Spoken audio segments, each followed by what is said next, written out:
We have got a busy show for you today. First of all, what does it take to lose 185 pounds, gain $100,000, and a whole new career in health? You're going to meet Pete Thomas. You're going to see how he's gone from, well, biggest loser to biggest winner. Take a look. Wait till you see him after we start the show. Also, edamame salad. Edamame. Say it with me. Not easy to say, but I guess it's easy to make. All today on Full Plate.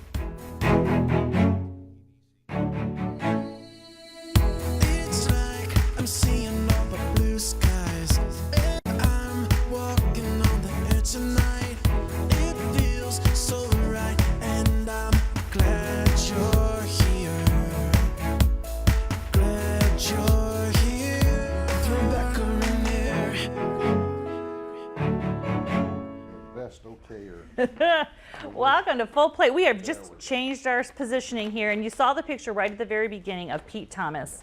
That's a different Pete Thomas than the one that's sitting here right now. You were on which season of The Biggest Loser? That was, look at that before and after of you. Wow. Wow. So season 2. Season 2. Talk about how does a person get to a point in their life that The Biggest Loser is the decision that can change it? Like, oh, here, this show's got to help me. You know, and I was at the point in my life where I tried everything. I tried multiple different things. I tried Atkins, I tried Weight Watchers, tried all these different things. And I looked at Biggest Loser as just the next progression in my life. And so it was a blessing. It happened at the right time. I was there on the ranch for 62 days and lost 83 pounds in 62 days. And then another 102 pounds at home on my own. And so, and the great thing, of course, is that I've been able to keep it off for over 8 years. Well, then that's somewhat, I don't want to say rare, a lot of success coming out of The Biggest Loser. Yeah. But it is a strange scenario. You're at a ranch and you're really enclosed. The real part of your story is the at-home part. So you get voted to go home because they were afraid of you, right? Absolutely. I mean, that's the other problem with that show as far as like, ooh, he's going to win. Bye-bye. Exactly. Go home. They vote you off as a threat. Exactly right. And you know, and I wasn't so upset about that because at that point in the journey, I was really prepared to go home and to be successful.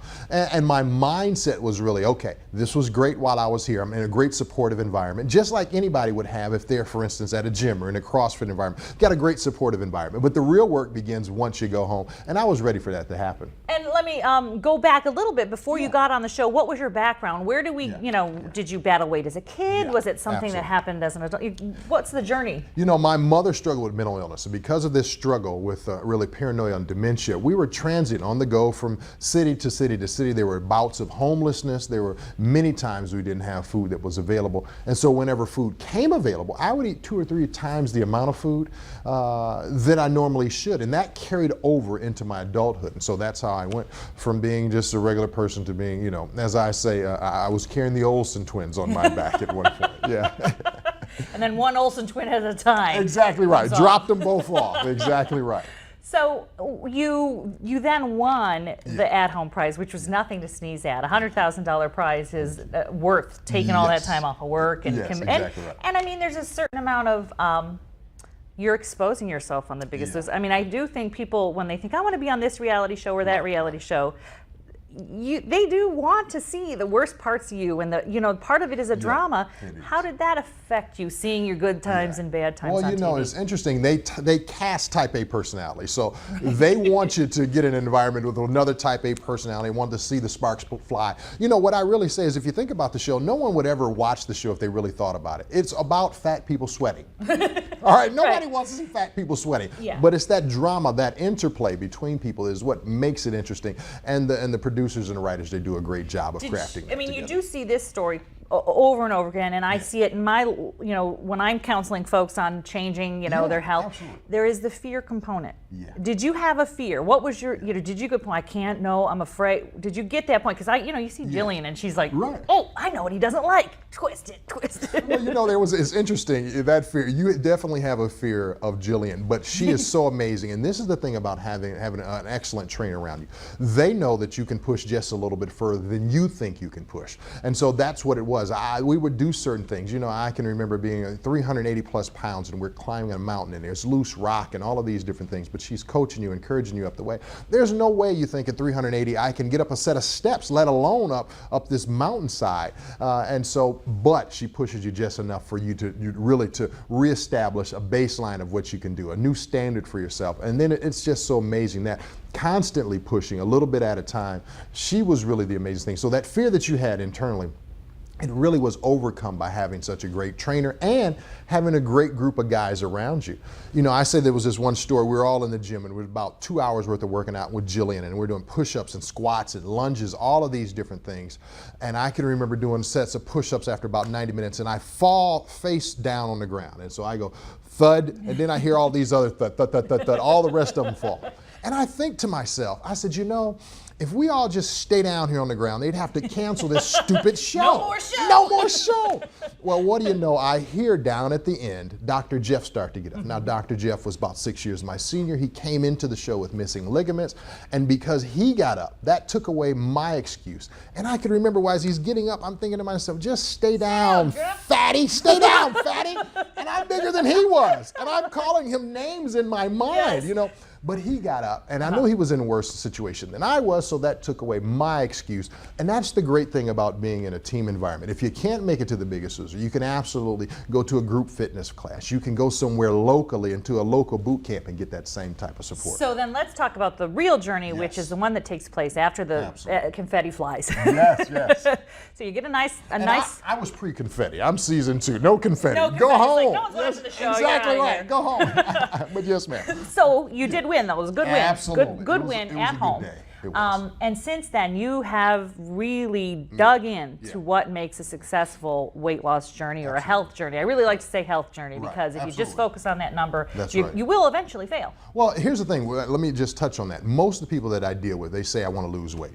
And they say, well, I want to get down to this weight. And that's good. And then they get down to that weight. And then what? Right. Then you go back the other way because you've hit your goal. And so what I tell people is your goal should be, I will achieve a healthy weight and maintain it for the rest of my life.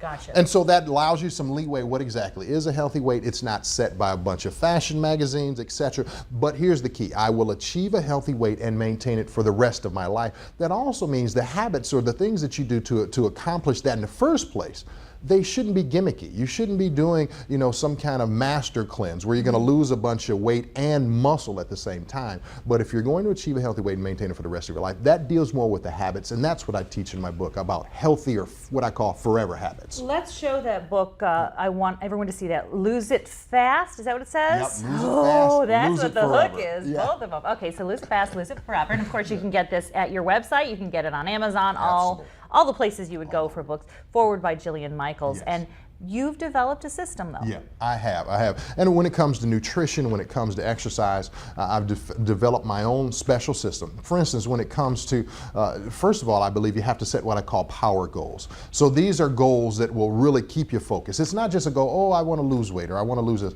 but a goal that has an emotional connection. Why do you want to lose the weight?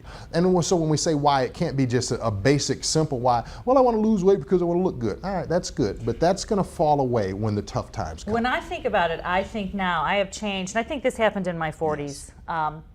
You're 40? No, it's going to happen in 5 years, I vote right? for him to win every day. It's going to happen in 5 years, right?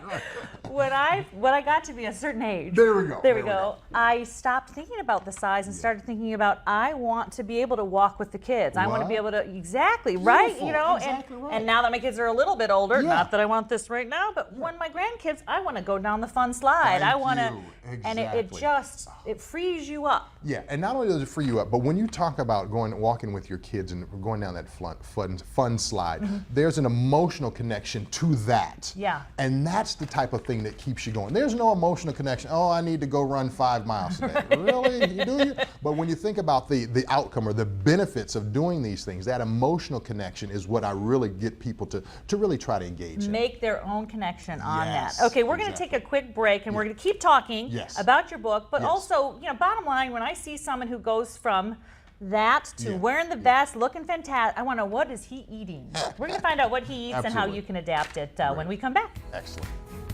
Yeah, I mean, it is that.